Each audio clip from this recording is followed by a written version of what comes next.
संभल में शाही जामा मस्जिद के सर्वे को लेकर रविवार सुबह बवाल हो गया। तड़के 5 बजे डीएम एसपी के साथ एडवोकेट कमिश्नर रमेश राघव मस्जिद पहुंचे। आसपास के मार्गों की नाकाबंदी कर मस्जिद में नाप शुरू की। इसकी भनक लगने पर भीड़ जुट गई। करीब 7 बजे भीड़ की ओर से पथराव होने पर पुलिस को हवाई फायरिंग करनी पड़ी। पुलिस फोर्स ने उग्र लोगों को दौड़ाया। इसी बीच वाहनों में आग लगा दी गई। आसपास के जिलों से भी फोर्स बुलानी पड़ी। फायरिंग और पथराव में 3 लोगों की मौत की भी खबर है।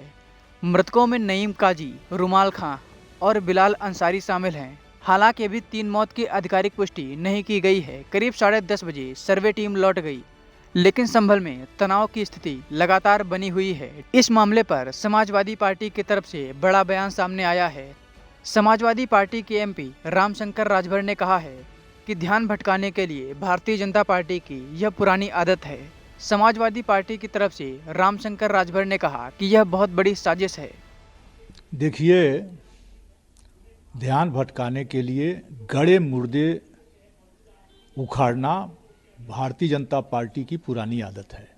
कुंदरकी से ध्यान हटाने के लिए और उत्तर प्रदेश के उपचुनाव में जिस तरह से मतदाताओं को वोट डालने से रोका गया, उनके वोट लूटे गए, उसका ध्यान भटकाने के लिए दोबारा संभल में सर्वे कराया गया और यह उनकी सोची समझी साजिश है। उत्तर प्रदेश में कानून व्यवस्था इतना लचर हो गई है कि न्यायालय के आदेश के अनुपालन का इंतजाम ये नहीं कर पा रहे हैं। आखिर अव्यवस्था थी, कप्तान ने अव्यवस्था वहाँ रखी, पूरी तैयारी उसकी नहीं रही थी। तब जब गड़े मुर्दे उखाड़े जाएंगे और लोगों की भावना, अपनी भावना की तो बहुत चिंता है, दूसरों की भावना को भड़काएंगे तो फिर दंगे होंगे।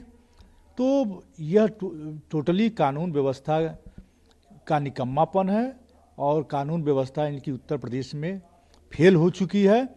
किसी भी तरह से ये ध्यान भटकाने के लिए चाहते थे, योजना बना करके इन्होंने योजना बना दिया। उपचुनाव में जो वोट लूटे थे उससे ध्यान भटकाने में सफल हो गए। इस घटनाक्रम को लेकर डिविजनल कमिश्नर ने बताया कि पत्थरबाजी में कई पुलिसकर्मी भी घायल हुए हैं।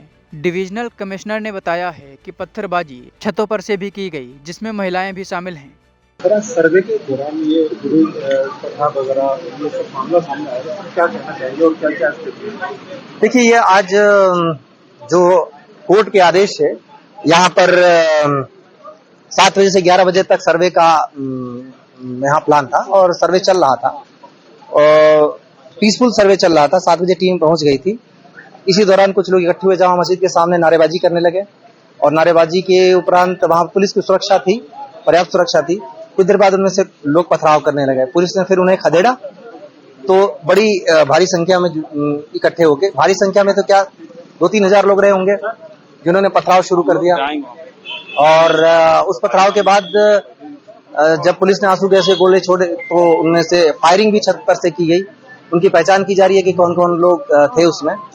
उसमें हमारे कुछ जवानों की को भी इंजरी आई है। वहां पे जो लोग खड़े थे उनमें से कईयों को इंजरी आई है। और फिर पुलिस ने बल प्रयोग करके सब तितर बितर किया। जो सर्वे की टीम थी अपना सर्वे का काम करके वो निकल चुकी है।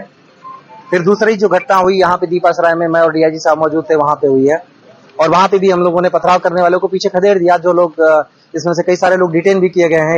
एक घर से पथराव हो रहा था, वहां पे 2 महिलाओं को भी डिटेन किया गया है और फिलहाल स्थिति शांतिपूर्ण है और सब कुछ ठीक चल रहा है।